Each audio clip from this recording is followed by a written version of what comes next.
Merci Jean-Louis. Bonjour à toutes et à tous. Donc oui, je suis Myriam Rimbaud-Fougère. Je suis élue de la République et médiateur professionnel, comme j'aime à le dire régulièrement. Et c'est vrai que mon expérience d'élu local m'a ouvert les yeux sur justement on peut dialoguer et on peut dialoguer autrement. Et ça s'apprend. Je crois que c'est vraiment la découverte que j'ai faite en étant maire pendant 6 ans et en voyant des personnes en conflit, que ce soit des agents, des élus, des administrés. Et donc, c'est ce qui m'a amené à me former aussi à la médiation professionnelle. Et ça m'a tellement plu que je ne suis plus maire, mais reste élue de la République, mais je ne suis plus maire parce que j'ai décidé justement de promouvoir cette qualité relationnelle au sein des organisations, que ce soit dans les collectivités, donc dans les communes, dans les métropoles, dans les communautés de communes, et même également dans les centres de gestion, puisque je suis moi-même médiateur auprès du centre de gestion du 63 aussi, Clermont-Ferrand, et donc qui fait appel à moi en tant que médiateur externe, sachant qu'il y a aussi deux autres médiateurs qui sont en train de se former, qui sont formés d'ailleurs, et qui sont aussi, eux, en interne au sein du centre de gestion de la fonction publique territoriale.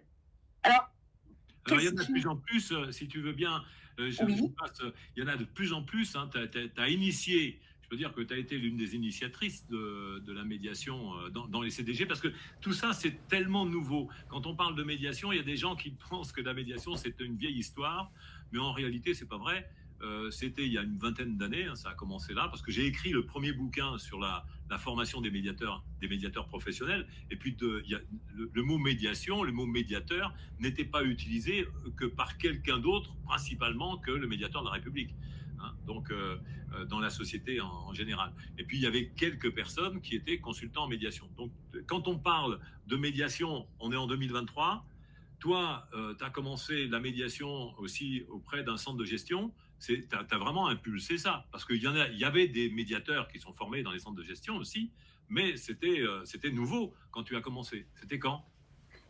j'ai commencé il y a 2 ans. Il y a 2 ans, je suis donc médiateur depuis 2 ans au centre de gestion du 63. Oui, Et dans le centre de gestion, mais tu étais déjà médiateur avant. oui, j'étais médiateur, ça fait 4 ans que je suis médiateur, puisque j'ai eu mon CAPEM en 2019. Et donc, ça a été tellement une révélation que je ne me suis pas représentée comme maire en 2020. Voilà. Oui, Et c'était maire d'Ambert, hein. oui, Oui, c'est ça. Et ce choix était important parce que ce que j'ai remarqué aussi, puisque quand on est maire, on est aussi chef d'entreprise, puisqu'on a sous ses ordres sous sa responsabilité beaucoup de personnes. Moi, c'était 110 personnes, donc ça commence à être une organisation un peu importante. Et on ne sait pas forcément aussi faire. Et ce que j'ai remarqué, c'est que en fait, le premier risque psychosocial dont parlait tout à l'heure Christine Chavenon, eh bien, c'est le risque relationnel. Parce qu'on ne sait pas, parce qu'on ne sait pas dialoguer, parce qu'on est parfois maladroit, parce qu'en fait, on n'imagine pas que l'autre peut-être penser différemment ou avoir d'autres solutions à proposer. Et c'est ça qui est important, et notamment dans l'accompagnement, que ce soit des chefs d'entreprise que j'accompagne, mais aussi des élus de la République, des maires, des présidents de PCI. C'est vraiment cette idée de comment on fait pour que l'ambiance, puisque vous parliez aussi d'ambiance, Monsieur Zouziou, comment on peut justement faire que on va réguler une ambiance de travail. Et j'ai un exemple d'ailleurs, justement dans une commune où un maire m'a un jour interpellé. Il m'a dit voilà, je sais plus comment faire. Voilà, je sais plus comment faire. J'ai deux personnels qui font leur travail vraiment très bien, mais qui ont craqué et je sais pas comment faire. J'ai peur que l'une des deux s'en aille et l'une des deux personnes s'en aille. Et donc, comment je vais faire? Donc, l'intérêt de cette demande, en fait, ça a été, il m'avait dit, il n'y a pas de conflit ouvert, elles se parlent, mais mais elles ne savent plus, moi et moi-même, je ne sais plus comment faire. Et c'est là où, eh bien, il a fallu, avec les outils de la qualité relationnelle, inventer, en fait, leur, comment dire, mettre en place un processus qui calqué à la situation de cette collectivité. Et c'est là où je suis partie pour chacune des personnes, et le maire compris d'ailleurs, sur une étude des structures en interaction et communication, pour que chacun et chacune prenne conscience de comment ça se passe, hein, quand on est en communication.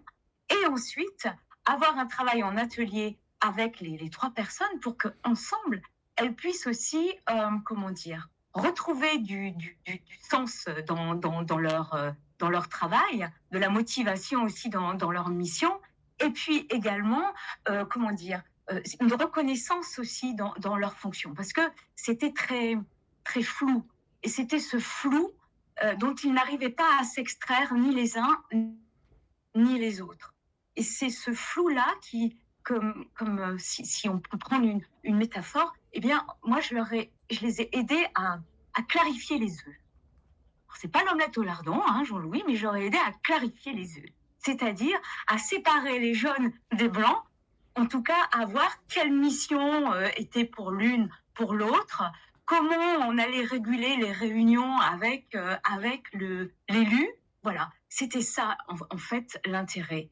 Et donc, on va dire, cet accompagnement qui est à la fois a été intensif sur un laps de temps assez court, mais qui va devenir aussi régulier, parce que je crois beaucoup, et vous l'avez dit les uns et les autres, je crois beaucoup aussi au fait qu'il y ait souvent des rappels, ou qu'est-ce qui se passe, ou comment ça va. Le fait que, eh ben voilà, c'est comme le sport, hein, on va à la salle de sport tous les jours, eh bien on fait aussi une piqûre de rappel de qualité relationnelle. Et puis parfois, on n'y arrive plus, on ne sait plus comment faire, et on a peut-être besoin justement d'avoir une autre personne pour aider. En tout cas, voilà comment je conçois une de mes missions, notamment pour instiller cette qualité relationnelle. Alors, je l'ai fait aussi dans des entreprises, hein, au sein des entreprises,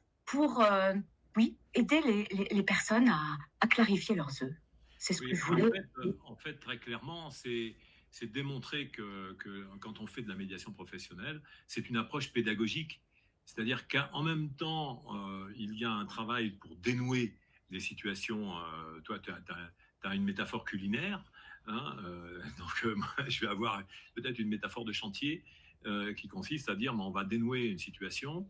Et donc, c'est quelque chose qui, dans tous les cas, a pour but d'apporter aux personnes des repères et un référentiel pédagogique.